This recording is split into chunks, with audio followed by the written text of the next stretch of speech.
Tips menjawab soal listening TOEFL. Nah, mungkin masih banyak di antara kita yang sulit untuk menjawab soal listening test dalam soal TOEFL. Dan dalam video ini kita akan membahas mengenai beberapa tips menjawab soal listening TOEFL. Tidak dapat dipungkiri jika listening comprehension dalam tes TOEFL adalah salah satu sesi tes yang menuntun konsentrasi penuh dan juga fokus yang tinggi dalam mengerjakan soal. Dikarenakan Anda harus mendengarkan beberapa dialog atau percakapan dalam bahasa Inggris tanpa melihat gerakan bibir speaker atau pembicara, dan ditambah lagi bahasa Inggris adalah bahasa asing bagi bangsa kita, bukan bahasa pertama atau bahasa ibu. Nah, manfaat soal listening dalam TOEFL adalah untuk menguji bagaimana Anda dapat menangkap makna di sekitar dan dapat menguji kemampuan Anda dalam berkomunikasi dengan bahasa Inggris. Sebelum Anda melanjutkan video ini, jangan lupa untuk like, subscribe, dan nyalakan loncengnya. Anda mungkin bertanya-tanya mengapa listening comprehension test ini sangat penting. Nah, ini bertujuan agar Anda dapat berkomunikasi dengan bahasa Inggris saat Anda berada di universitas atau di institusi yang Anda tuju. Karena tidak mungkin apabila Anda akan dapat berkomunikasi dengan baik jika Anda tidak memahami komunikasi dengan orang lain. Nah, dalam pembahasan ini kita akan mengetahui beberapa solusi yang akan membantu Anda menghadapi soal listening comprehension.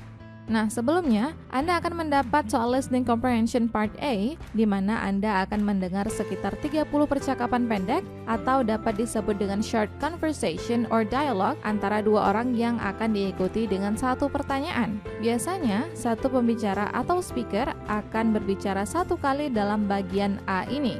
Ingat, pembicara kedua biasanya akan memberikan informasi penting yang menuntun Anda untuk menjawab pertanyaannya. Berikut ini ada beberapa tips untuk menjawab bagian A dalam listening comprehension test TOEFL. Yang pertama, fokuskan pendengaran Anda pada pembicara yang kedua, karena pembicara kedua akan memberikan informasi yang penting untuk menjawab soal. Yang kedua, jika Anda tidak dapat memahami kata per kata dalam percakapan kedua pembicara secara komplit, Anda jangan panik. Anda hanya perlu menangkap ide atau poin penting dalam isi pembicaraan kedua pembicara.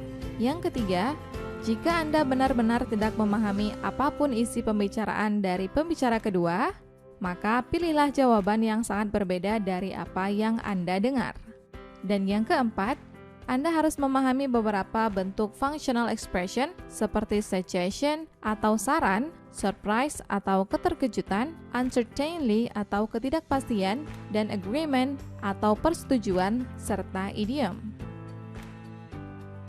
Nah, dalam bagian A listening comprehension ini, setiap pertanyaan dimulai dengan kata tanya atau question words, seperti when, where, dan what. Dan Anda akan sangat jarang menjumpai kata tanya yang dimulai dengan who, how, which, and why. Baik, semoga pembahasan ini dapat bermanfaat untuk Anda. Nah, buat kamu yang mau belajar dan dibimbing secara pribadi dengan tim mentor kami, langsung saja cek info pendaftarannya di komentar paling atas. Thanks for watching and hope you enjoyed it. Pastikan kamu sudah like dan share ke semua teman.